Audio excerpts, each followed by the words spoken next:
ओम शांति। आज 3 जुलाई 2025 है। आज के साकार मधुर महावाक्य हैं।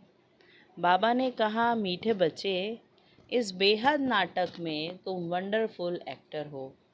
ये अनादि नाटक है, इसमें कुछ भी बदली नहीं हो सकता। प्रश्न है, बुद्धिवान दूरादेशी बच्चे ही किस भूये राज को समझ सकते हैं? उत्तर है, मूल वतन से लेकर सारे ड्रामा के आदि मध्य अंत का जो गुह्य राज है, वे दूरादेशी बच्चे ही समझ सकते हैं। बीज और झाड़ का सारा ज्ञान उनकी बुद्धि में रहता है। वे जानते हैं इस बेहद के नाटक में आत्मा रूपी एक्टर जो यह चोला पहनकर पाठ बजा रही है, इसे सतयुग से लेकर कलयुग तक पाठ बजाना है। कोई भी एक्टर बीच में वापस जा नहीं सकता। गीत है, तूने रात गवाई सो के, दिन गवाया खा के। ओम शांति। बाबा ने कहा, ये गीत बच्चों ने सुना। अब इसमें कोई अक्षर राइट भी है तो रॉन्ग भी है।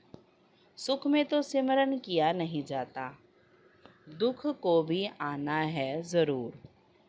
दुख हो तब तो सुख देने के लिए बाप को आना पड़े। मीठे मीठे बच्चों को मालूम है, अभी हम सुख धाम के लिए पढ़ रहे हैं। शांति धाम और सुख धाम। पहले मुक्ति, फिर होती है जीवन मुक्ति। शांति धाम घर है, वहाँ कोई पाठ नहीं बजाया जाता। एक्टर्स घर में चले जाते हैं, वहाँ कोई पाठ नहीं बजाते। पाठ स्टेज पर बजाया जाता है। ये भी स्टेज है। जैसे हद का नाटक होता है, वैसे ये बेहद का नाटक है।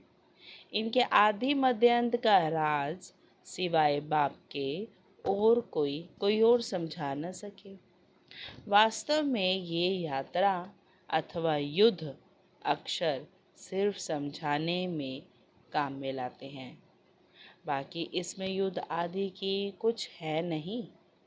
यात्रा भी अक्षर है, बाकी है तो याद करते करते पावन बन जाएंगे। ये यात्रा पूरी भी यहाँ ही होगी, कहाँ जाना नहीं है।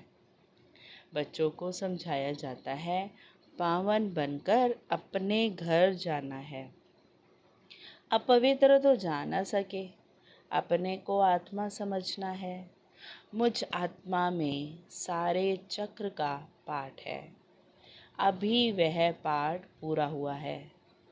बाप राय देते हैं, बहुत सहज, मुझे याद करो। बाकी बैठे तो यहाँ ही हो, कहाँ जाते नहीं हो।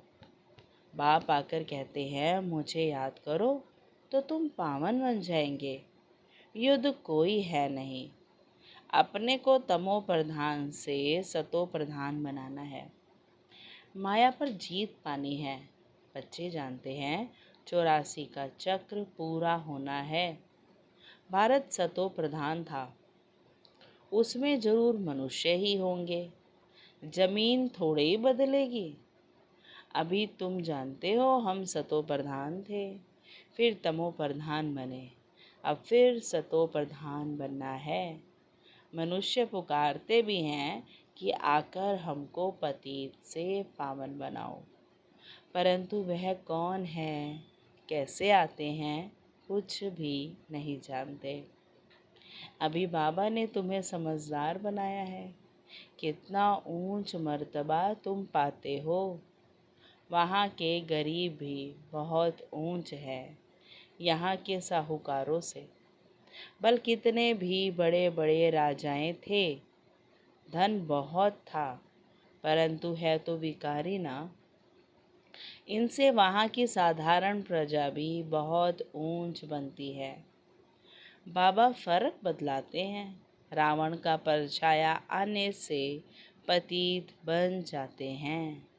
निर्विकारी देवताओं के आगे अपने को पतित कह माथा जाकर टेकते हैं। बाप यहाँ आते हैं तो फट से ऊन चढ़ा देते हैं। सेकंड की बात है, अभी बाप ने तीसरा नेत्र दिया है ज्ञान का। तुम बच्चे दूरादेशी बन जाते हो। ऊपर मूल वतन से लेकर सारे ड्रामा का चक्र तुम्हारी बुद्धि में याद है। जैसे हद का ड्रामा देखकर फिर आए सुनाते हैं ना, क्या क्या देखा, बुद्धि में भरा हुआ है जो वर्णन करते हैं। आत्मा में भरकर आते हैं, फिर आकर डिलीवरी करते हैं।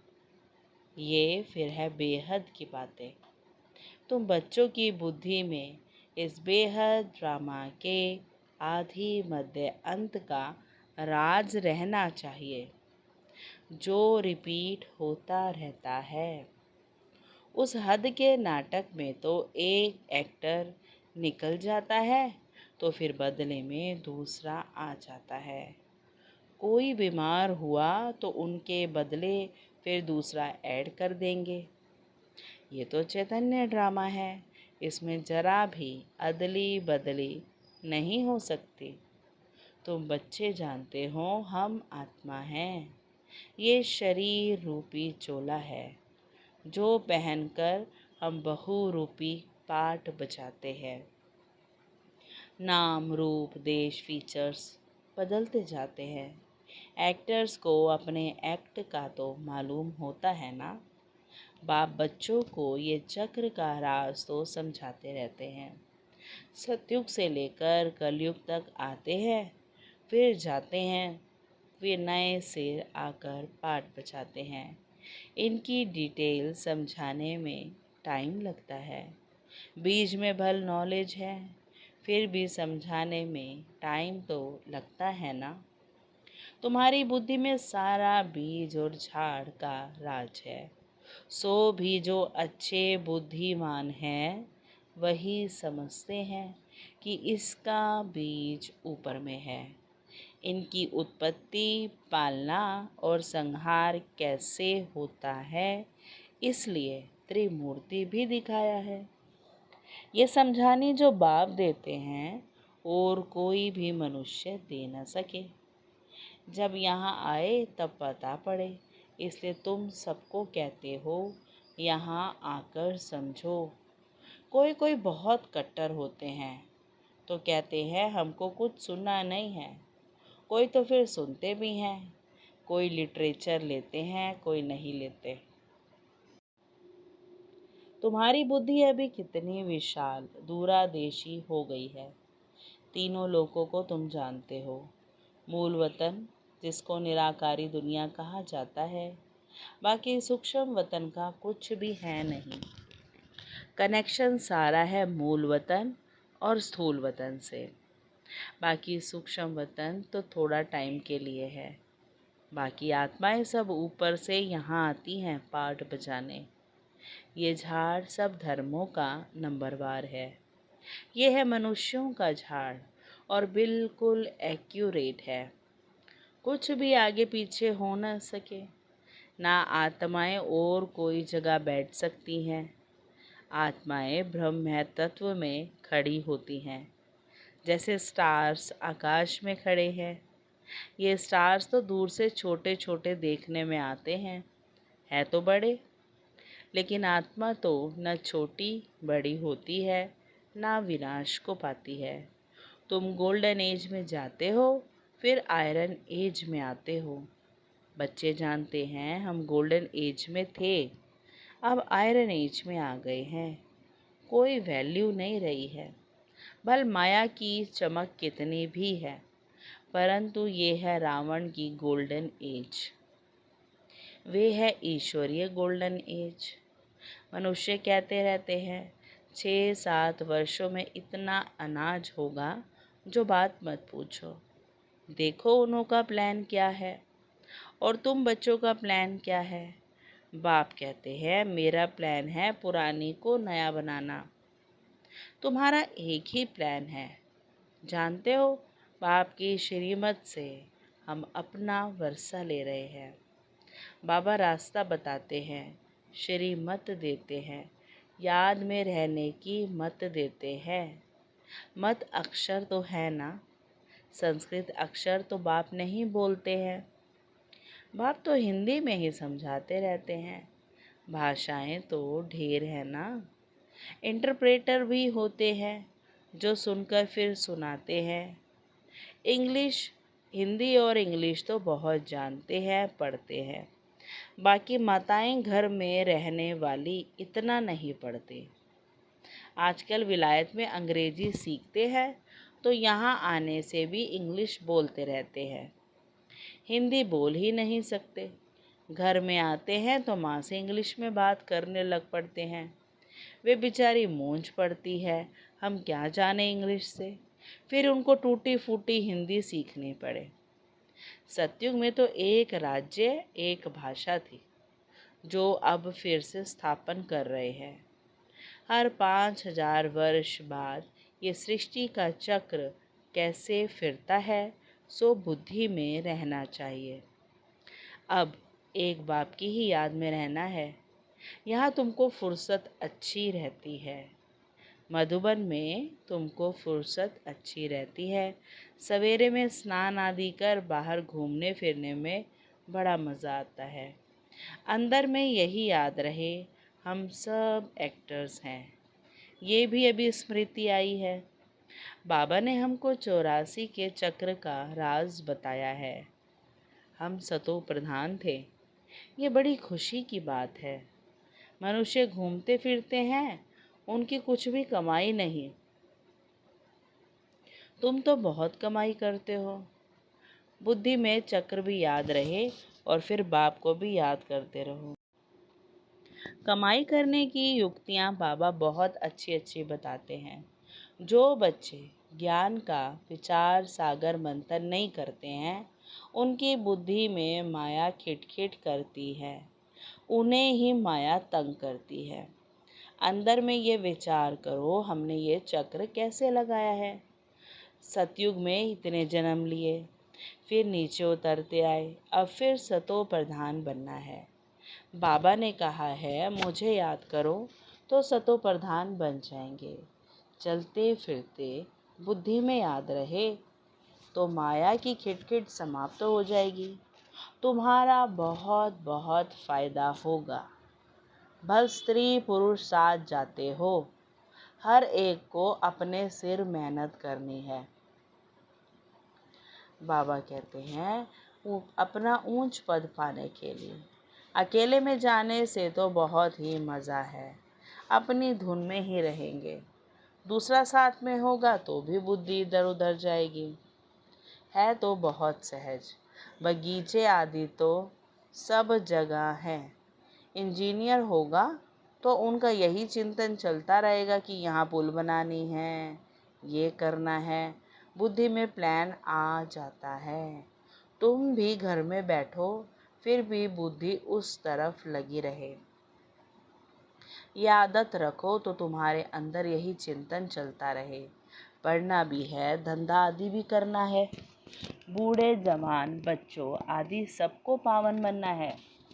आत्मा को हक है बाप से वर्षा लेने का।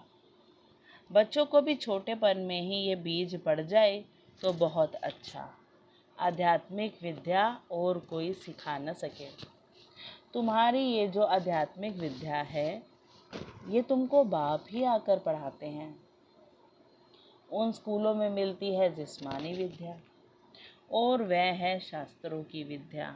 जो संसार में है, भक्ति में, वो है शास्त्रों की विद्या। ये फिर है रूहानी विद्या, जो तुमको भगवान सिखलाते हैं। इनका किसको भी पता नहीं। इनको कहा ही जाता है स्पिरिचुअल नॉलेज। जो रूह आकर पढ़ाते हैं, उनका और कोई नाम नहीं रखा जा सकता। ये तो स्वयं बाप आकर पढ़ाते हैं। भगवानुवाच है ना, भगवान एक ही बार इस समय आकर समझाते हैं। इसको रूहानी नॉलेज कहा जाता है। वे शास्त्रों की विद्या अलग है। तुमको पता है कि नॉलेज एक है, जिस्मानी कॉलेज आदि की दूसरी है आध्यात्मिक शास्त्रों की विद्या, तीसरी है ये रूहानी नॉलेज। वे भल कितने भी बड़े बड़े डॉक्टर ऑफ फिलॉसफी हैं, परंतु उन्हों के पास भी शास्त्रों की बातें हैं। तुम्हारी ये नॉलेज बिल्कुल अलग है। ये स्पिरिचुअल नॉलेज जो स्पिरिचुअल फादर, सभी आत्माओं का बाप है, वही पढ़ाते हैं। उनकी महिमा है, वे शांति के, सुख के सागर हैं। कृष्ण की महिमा बिल्कुल अलग है। गुण अवगुण मनुष्य में होते हैं जो बोलते रहते हैं। बाप की महिमा को भी यथार्थ रीति तुम जानते हो। वे तो सिर्फ तोते मुआफिक गाते रहते हैं, अर्थ कुछ भी नहीं जानते। तो बच्चों को बाबा राय देते हैं, अपनी उन्नति कैसे करो। पुरुषार्थ करते रहेंगे तो फिर पक्का होता जाएगा। फिर ऑफिस में काम करने समय भी ये स्मृति आएगी, ईश्वर की स्मृति रहेगी। माया की स्मृति तो आधा कल्प चलती है। अभी बाप यथार्थ रीति बैठ समझाते हैं। अपने को देखो, हम क्या थे, अब हम क्या बन गए हैं। फिर हमको बाबा ऐसा देवता बनाते हैं। ये भी तुम बच्चे ही नंबरवार पुरुषार्थ अनुसार जानते हो। पहले पहले भारत ही था। भारत में ही बाप भी आते हैं पाठ बजाने। तुम भी आदि सनातन देवी देवता धर्म के हो ना। तुमको पवित्र बनना है, नहीं तो पिछाड़ी में आएंगे, फिर क्या सुख पाएंगे। भक्ति जास्ती नहीं की होगी तो आएंगे नहीं। समझ जाएंगे ये इतना ज्ञान उठाने वाले नहीं हैं। समझ तो सकते हैं ना। बहुत मेहनत करते हैं, फिर भी कोई विरले निकलते हैं, लेकिन थकना नहीं है। मेहनत तो करनी है। मेहनत बिगर कुछ मिलता थोड़े ही है। प्रजा तो बनती रहती है। बाबा बच्चों को उन्नति के लिए युक्ति बताते हैं। बच्चे, अपनी उन्नति करनी है तो सवेरे सवेरे स्नान आदि कर एकांत में जाकर चक्कर लगाओ व बैठ जाओ। तंदुरुस्ती के लिए पैदल करना भी अच्छा है। बाबा भी याद पड़ेगा और ड्रामा का राज भी बुद्धि में रहेगा। कितनी कमाई है, ये है सच्ची कमाई। वे कमाई पूरी हुई, फिर इस कमाई का चिंतन करो। डिफ़िकल्ट कुछ भी नहीं है। बाबा का देखा हुआ है, सारी जीवन कहानी लिखते हैं। आज इतने बजे उठा, फिर ये किया। समझते हैं पिछाड़ी वाले पढ़कर सीखेंगे। बड़े बड़े मनुष्यों की बायोग्राफी पढ़ते हैं ना, बच्चों के लिए लिखते हैं। फिर बच्चे भी घर में ऐसे अच्छे स्वभाव के होते हैं। अभी तुम बच्चों को पुरुषार्थ कर सतो प्रधान बनना है। सतो प्रधान दुनिया का राज, सतो प्रधान दुनिया का फिर से राज्य लेना है। तुम जानते हो कल्प कल्प हम राज्य लेते हैं और फिर गवाते हैं। तुम्हारी बुद्धि में ये सब है। ये है नई दुनिया, नए धर्म के लिए नई नॉलेज। इसलिए मीठे मीठे बच्चों को फिर भी समझाते हैं, जल्दी जल्दी पुरुषार्थ करो। शरीर पर भरोसा थोड़े ही है। आजकल मौत बहुत इजी हो गया है। वहाँ अमरलोक में ऐसी मृत्यु कब होती नहीं। यहाँ तो बैठे बैठे कैसे मर जाते हैं। इसलिए अपना पुरुषार्थ करते रहो, जमा करते रहो। अच्छा, मीठे मीठे से कीलदे बच्चों प्रति माता पिता बाप दादा का याद प्यार और गुड मॉर्निंग। रूहानी बाप की रूहानी बच्चों को नमस्ते। हम रूहानी बच्चों की रूहानी बाप दादा को बहुत बहुत याद प्यार और गुड मॉर्निंग। नमस्ते बाबा, नमस्ते। फिर धारणा में बाबा ने कहा, बुद्धि को ज्ञान चिंतन में बिजी रखने की आदत डालनी है। जब भी समय मिले एकांत में जाकर विचार सागर मंथन करना है। बाप को याद कर सच्ची कमाई जमा करनी है। दूरादेशी बनकर इस बेहद के नाटक को यथार्थ रीति समझना है। सभी पाठधारियों के पाठ को साक्षी होकर देखना है। वरदान है, मधुरता के वरदान द्वारा सदा आगे बढ़ने वाली श्रेष्ठ आत्मा भव। मधुरता ऐसी विशेष धारणा है जो कड़वी धरनी को भी मधुर बना देती है। किसी को भी 2 घड़ी मीठी दृष्टि दे दो, मीठे बोल बोल दो, तो किसी भी आत्मा को सदा के लिए भरपूर कर देंगे। 2 घड़ी की मीठी दृष्टि व बोल उस आत्मा की सृष्टि बदल देंगे। आपके 2 मधुर बोल भी सदा सदा के लिए उन्हें बदलने के निमित्त बन जाएंगे। इसलिए मधुरता का वरदान सदा साथ रखना, सदा मीठा रहना और सर्व को मीठा बनाना। स्लोगन है, हर परिस्थिति में राजी रहो तो राजयुक्त बन जाएंगे। और अव्यक्त इशारे हैं, हेडिंग है, संकल्पों की शक्ति जमा कर श्रेष्ठ सेवा के निमित्त बनो। जब और सब संकल्प शांत हो जाते हैं, बस एक बाप और आप इस मिलन की अनुभूति का संकल्प रहता है, तब संकल्प शक्ति जमा होती है और योग पावरफुल हो जाता है। इसके लिए समाने व समेटने की शक्ति धारण करो। संकल्पों पर फुल ब्रेक लगे, ढीली नहीं। अगर 1 सेकंड के बजाय ज़्यादा समय लग जाता है तो समाने की शक्ति कमज़ोर है। अच्छा, ओम शांति। शुक्रिया मीठे बाबा, शुक्रिया।